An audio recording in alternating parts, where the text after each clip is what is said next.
Hello and welcome to another episode of 177 Nations of Tasmania. Timor Leste, or East Timor, is one of Australia's youngest near neighbours, gaining independence from Indonesia in 1999. However, it was a difficult birth of a nation, with the first year marred with violence and instability. Now this is relevant to the story you're going to hear in this episode, which comes from Elvira, who was school age at the time of independence. And in this episode, you'll hear a little about her memories and experiences of that time and where she was. Elvira, along with many other East Timorese, came to Tasmania under the seasonal workers visa program to pick berries on a farm near Launceston some years ago, and she's been coming ever since. And normally she would stay for 6 months and return to East Timor. But of course, 2020 was not a normal year, and a 6-month stay turned into 2.5 years, 2 years of which she was separated from her daughter who was still in East Timor. Fortunately, things have worked out, and Elvira's daughter joined her last year and has settled into school in Launceston. Now, to hear more about her experiences both in Timor Leste and dealing with the challenges of being an overseas farm worker during the pandemic times, please stay tuned.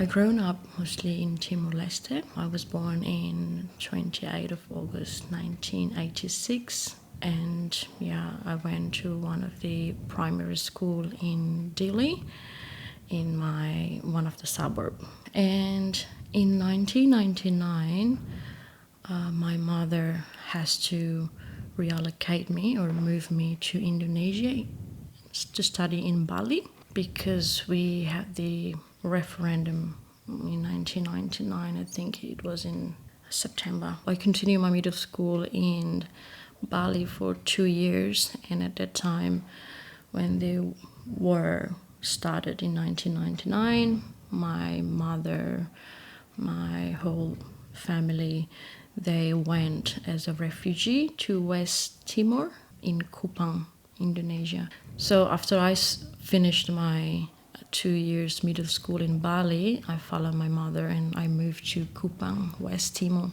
So I studied in Kupang for 2 years, and then I decided to follow my father to East Timor. So I graduated in St. Peter High School in Dili. And then, after that, I was graduated and became mother pretty young. And I didn't manage to continue to university, but then after I had my baby, I delivered a child, I started to looking for a job in Dili. So I started my working experience in 2005 from petrol station to for a few months, and then we had another political problem in Timor. So I was not able to have a job for a few months, and I was trying to find another job because my child was born in 2005 in July. Then from petrol station, I moved to a pharmacy. And was it relatively easy to get work at that time, or did you just have to look around for a while and take whatever you could find? Because I was quite young at the time. So it was not easy because I don't have any experience. So I was just asked from family, from friends at that time. But with my young age at the time, I was 18 or 19, I was pretty happy to find something to do and to be able to help my partner and myself to also looking after of our child at that time. So you obviously had to moved around a few times when you were younger. And was that because of the instability in the country at the time? Correct. Yeah, we have no choice at that time because my mother was back in one of the district we call Los Palos, my father's district. So we were, after my mother moved me to Indonesia, to Bali, she was struggling trying to get out from Los Palos, one of the district, but she was able to with one of the boat from Dili to from Los Palos to Dili and find a way. And she was trying to find a way to get out from Dili to West Timor. But yeah, we have no choice at the time because we need to went out from the city because it was quite terrible at that time. Yeah. I mean, for people who don't know the history, in 1999 there was the referendum and independence for East Timor, but there was a lot of violence at the time, if I understand rightly. Yeah, yes, it is correct. But personally, I didn't witness all of the violence because I was finished my year 7 at that time. So exactly before the election, my mother already moved me to Bali. So personally, I didn't witness by myself, but I was just watch the incident, the war from the news back in Bali. So your mother had anticipated that there could be problems. Exactly. So she wanted you to be safe from all that. Safe. So she moved me, I think, 3 or 4 months earlier to Bali, and put me in one of the boarding house owned by a local church in Bali. It belongs to a Catholic church in Denpasar. And was that a big change for you? Was it very different from Timor? It's not that different because we were colonialized by Indonesia for a long time at the time, and I was studying during Indonesian occupation, and I can speak Indonesian fluently. So it was just a matter of a new environment, and I was quite young. I have to be away from family, and especially my mother, and stay in a boarding house. It's pretty new for me. It was a bit challenging. I need to do things by my own, and at that time, and at the same time, there was a reality. There is a war back home, and it was pretty difficult and pretty sad at that time. And what did you hear about East Timor while you were there? Like what news did you get? So we were at school at the time, and suddenly the news came up on the TV, and because I have my cousins and few Timorese, and we were watching the news and freak out, and we saw people fighting, killing, and guns everywhere, and we saw houses in East Timor start to burn, people fighting. So we were just cried at the time. And we don't know what to do because we lost contact with family for quite a while, I think for about 2 weeks or 3 weeks. So we were just, oh my God, what is happening? How is our family, and especially my mom? Because I was just by myself and my cousin. Yeah. So we were at that time, we were just blank. We don't know what to do. We just cried every time, and we even think to stop studying and not go to school. But then because we had a support from the nuns from the church, and a lot of friends at the boarding house at the time to encourage us and keep us safe. When were you able to contact your family in Timor? And what did they tell you when you were able to get in touch? My mother was able to travel to Kupang, I think, after a month later. Yeah, and she told us we were safe, and we were staying in one of the refugee camp in Noel Baki. That's where they call it in West Timor. So she said, just don't worry, we were safe now, and we're just trying to settle in and find a house to stay for, at the moment for a temporary time. And after I graduated from my middle school, I asked my mom to move to West Timor and continue my high school over there. What was it like returning to Timor? So I returned to East Timor in my year 11, continue my high school in Dili. At that time, I was pretty happy because I decided to stay with my mother's family at the time. But at that time, the condition of the city was pretty bad still, because there's many buildings and schools are not in a good condition. After the war, many houses were burned at that time. But I was happy because my main goal was to move to East Timor at the time to be able to find a scholarship, because at the time the UN mission was already there in Dili, and I heard there is opportunity to study abroad. So that was my main goal at that time. What was different at that time is the school started to use their first language as Portuguese, and moving from Indonesia to Portuguese was pretty difficult for me at that time. Okay. But did you learn English at school as well? Yes, I did, but very different when you're starting to work.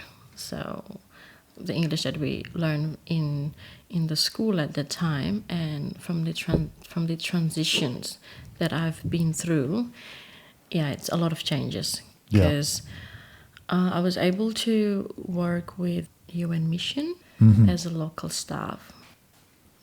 Never had a curriculum vitae at the time, but was trying to. But with a pretty simple CV at the time, I submitted to the UN compound at the time, and I was selected. I had a job interview in UNMIT in one of the unit. They call it claims unit, as a basic administrative clerk position. Pretty simple job, but I learned, and probably I can say I started my career on that job.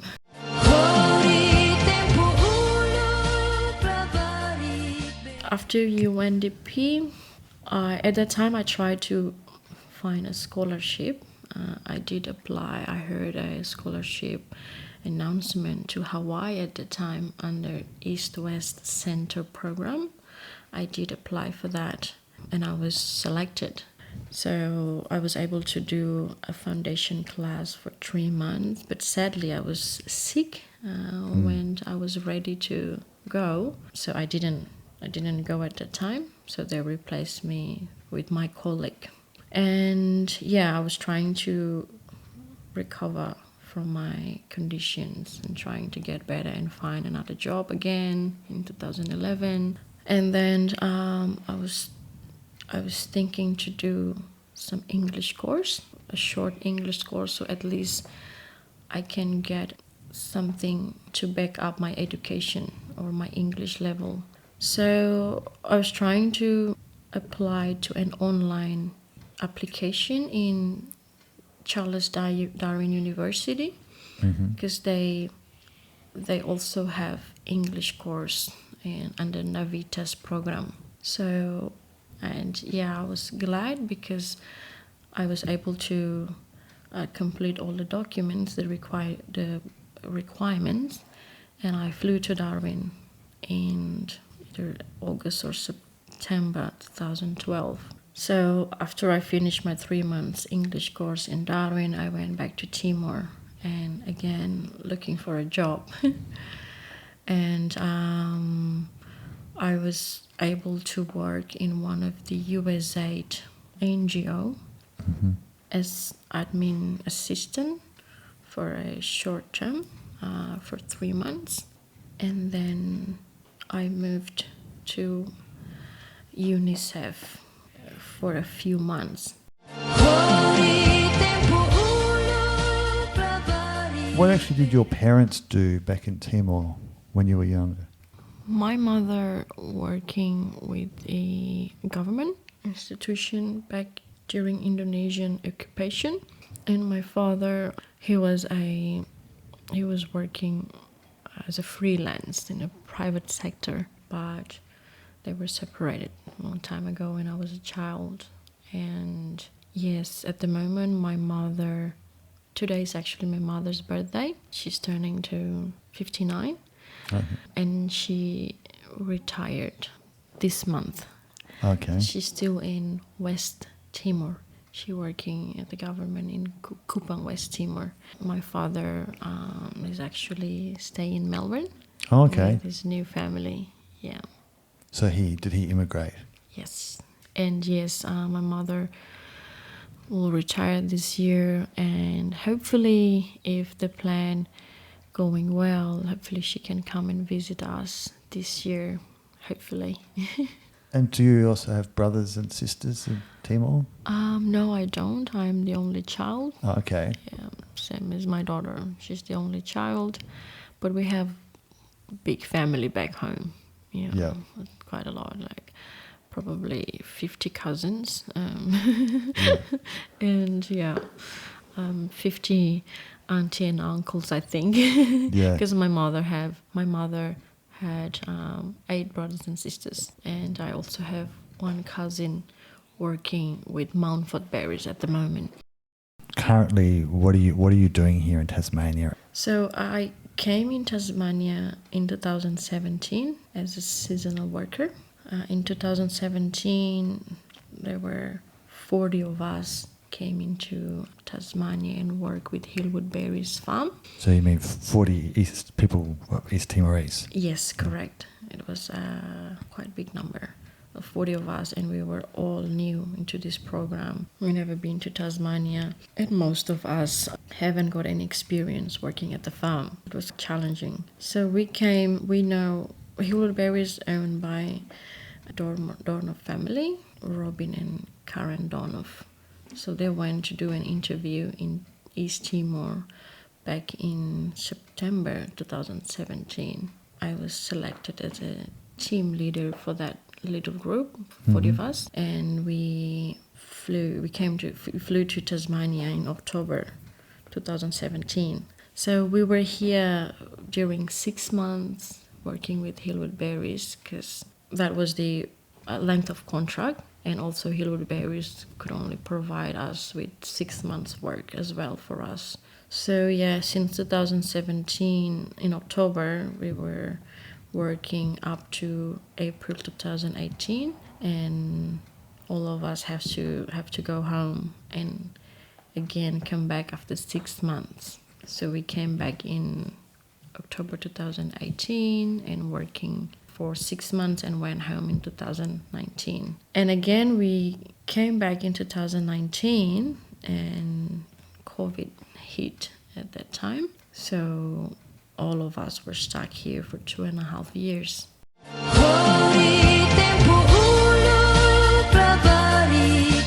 So most of us went home last year around April to July. And at that time in 2019, I was trying to get my daughter came to Tasmania, but before her visa was ready, COVID hit it and the border was closed.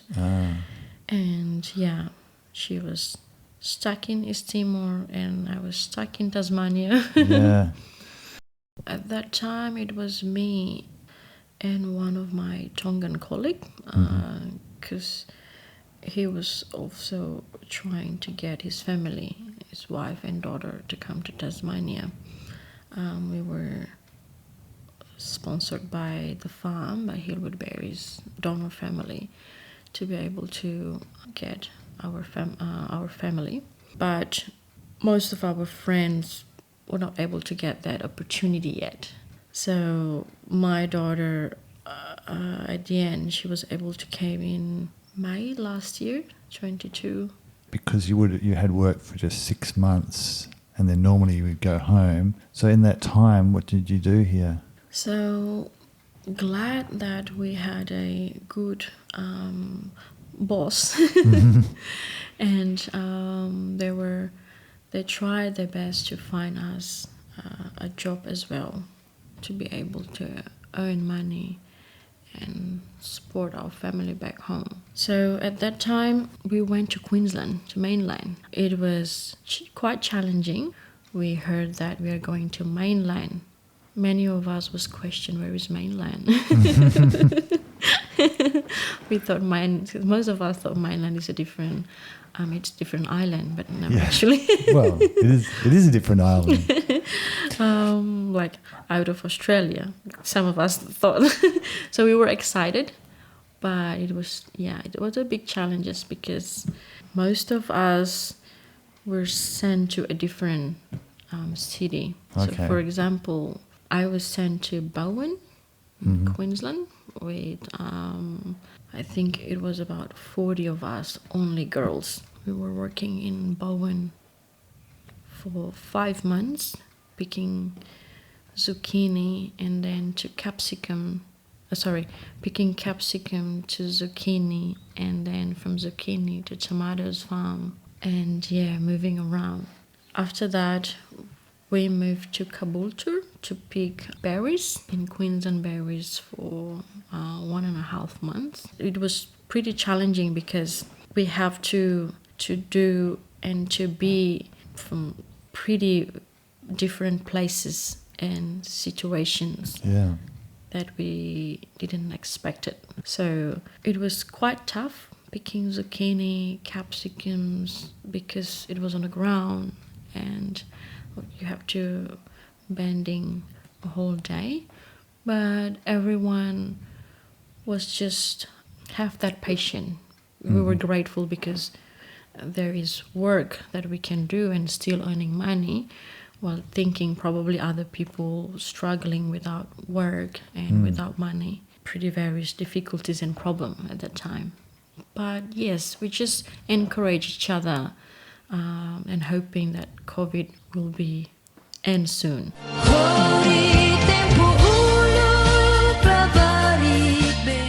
So after 6 months, we back to Tasmania. But then again, we thought that we were able to go home after that. But no, the border remained closed at that time. So we have, after 6 months working in Tasmania, we have to go back to mainland again. Yeah. Yes. Was it easier the second time? Yes, it was easier because our boss were able to find a better job. They knew some of the farmers that also had similar farm as Hillwood Berries, like growing raspberries, strawberries and blackberries as well. So I think they were settled in better on the second time. So we were sent to Queensland Berries and a few different farm like Taste and See farm, Stothard farm, and last year my boss were able to find another farm in Bundaberg. So they also had a future plan to have another berries farm in Bundaberg. Oh, okay. Yes. So some of the crew working very hard last year to build new tunnels and planting strawberries and raspberries, blackberries in Bundaberg.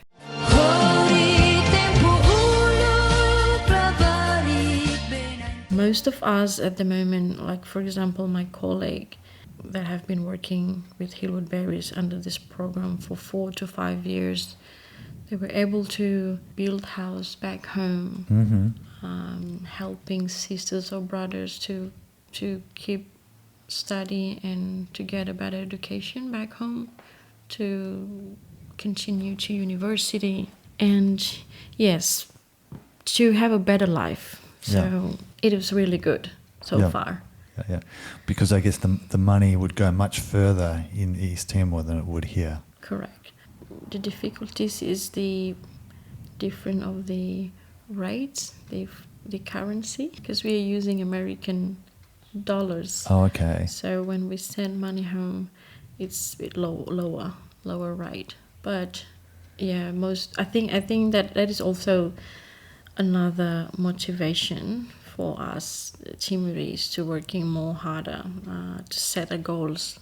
To like for today, I need to be able to at least earn $100 or $200 today. We're not looking at to Australian dollars. Yeah. we were targeting US dollar.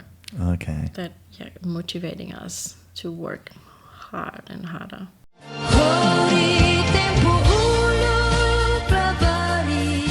When I went to mainland working with Queensland Berries, we stay in Mooloolaba.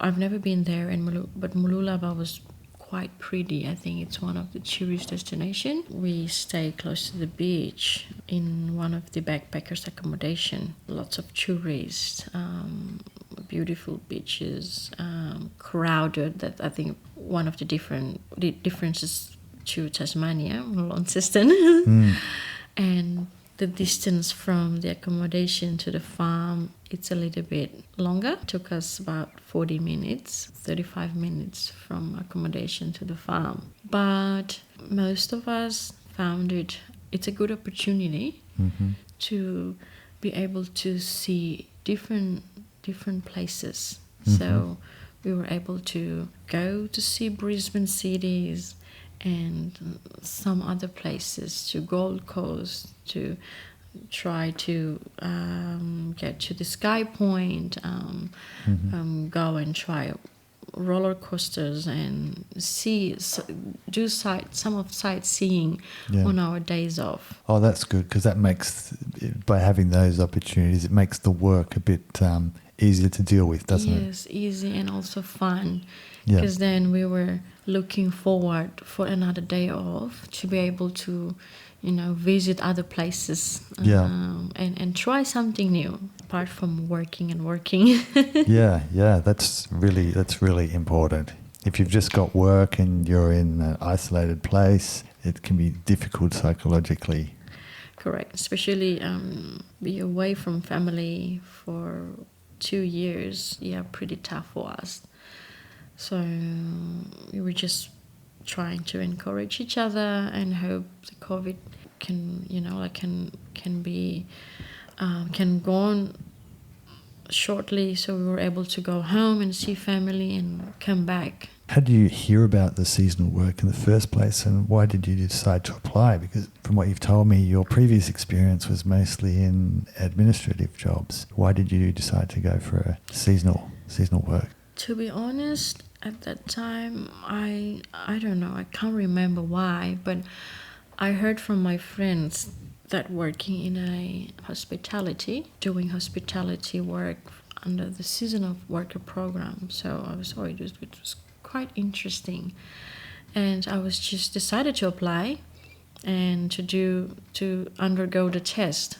So at that time, we need to do physical tests like running, doing sit-up and push-up. So, it's a bit like an army. But I did pass the physical test, but I have to wait, I think, about a year until the department, they call it CFOPE, to get back to us, like if there's any farm, come and find for workers, if they require any worker. So I did apply in 2016, but I was able to be selected in 2017 until Hillwood Berries. I went to Timor, and they said, and they're and they were looking for workers. And I was just thinking, probably it is a good time to try something different than an administrative job. I was probably just trying to challenge myself. But it was pretty hard on my first season working at the field. Need to adjust with a lot of things. I know it's not something new. The challenges was the physical work. It's worth it until this opportunity to be able to get my daughter here and to have a better education. I think it's worth it. And did you know anything about Tasmania before you came here? To be honest, no. I didn't know anything about Tasmania. Because at that time I was only in Darwin. I heard about Sydney, Melbourne, Queensland, but I wasn't really know about Tasmania. The only thing that I know, when Robin and Karen went to interview us and I started Google Tasmania, they said that Tasmania is really cold and during winter, but summer probably a bit different from Timor, and I figured it out. The summer is pretty sometimes can be pretty cold even during summer. I should mention we're in Launceston at the moment. Yeah. And your farm, where's the farm that you work It's at? in Hillwood Road. I think it's 15 minutes away from my place.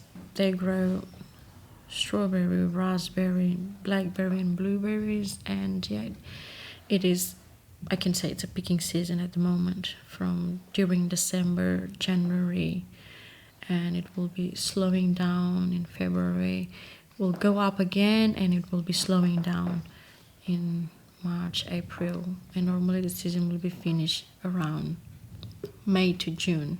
At that time, some workers will go home, and probably some of them will be reallocated to Bundaberg or Queensland to do another season in Bundaberg, Queensland.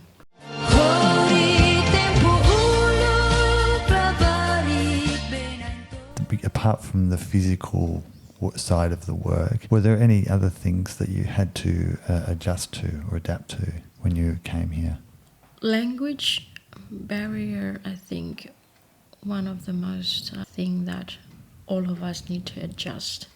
Personally, Australian accent is pretty different from my working experience. This slang language that the people at the farm using, it's quite difficult for us. But the weather, the culture, the food, I think the most challenges for everyone, because our main food is rice. And the vegetables that pretty different from back home. Yep. That we can't find in here. So what would you typically eat in East Timor? What would be a usual meal for you? Rice, green vegetables is cassava. I don't know in English, but kangkung, cassava leaves, corn, sweet potatoes. Our main dish is also, we call it koto. It's a red beans that mix it with vegetables, and they can put different green vegetables. It's quite traditional food. Also taro that we can have with green salad. We're struggling to find here. But have you been able to adapt to any local foods? Pasta, spaghetti, sandwiches. Yeah. I'm not too fuzzy about food as well, but personally, I don't eat fruit. So anything related to fruit, I cannot eat. Even though you work on a fruit farm? Yes, so... Well, that's probably good for your employers. They know you're not that's what I tell them. Because I never test one of the berries until now. Oh. So far, we're good. Just trying to get to also encourage my daughter to be able to adjust as much as she can. Yeah, my main goal to work in Australia also for her to be able to get a better education. So her main language at school is English. So she's not that struggling. Yeah.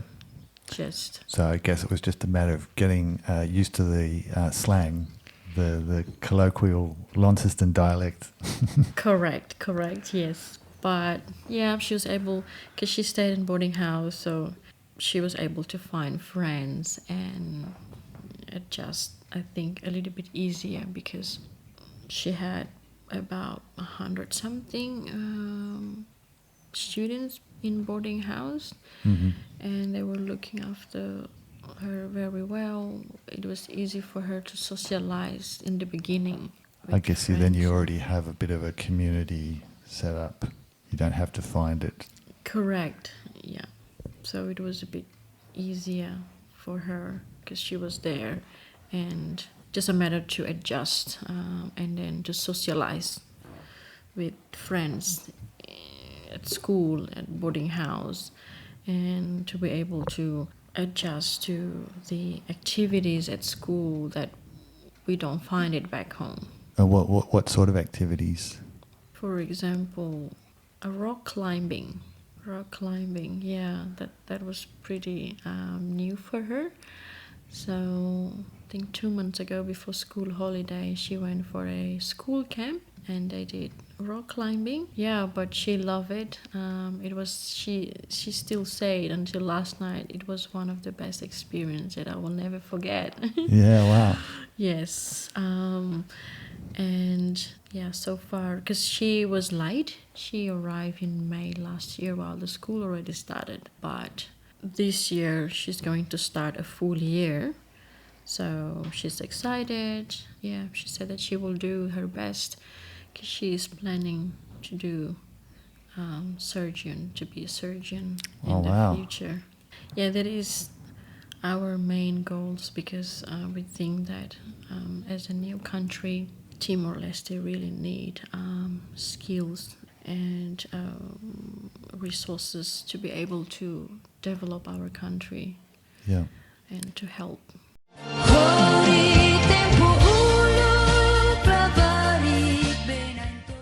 Since you came with the seasonal working program, have there been more groups of East Timorese come to Tasmania? I can say yes, it has grown a lot.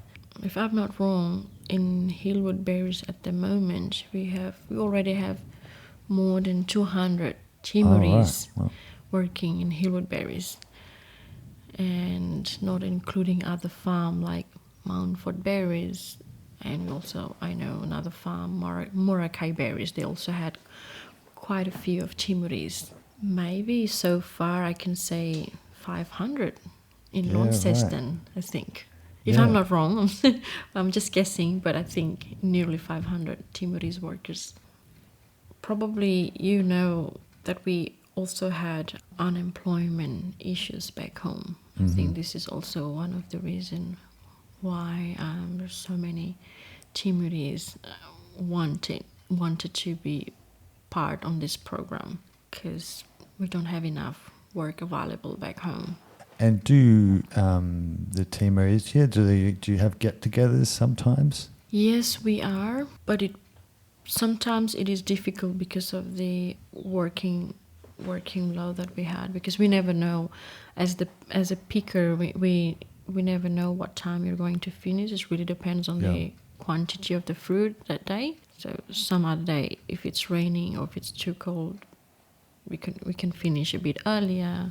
But if it's nice and hot, there will be more fruits, then we can work until 4 to 5 o'clock. So it really depends.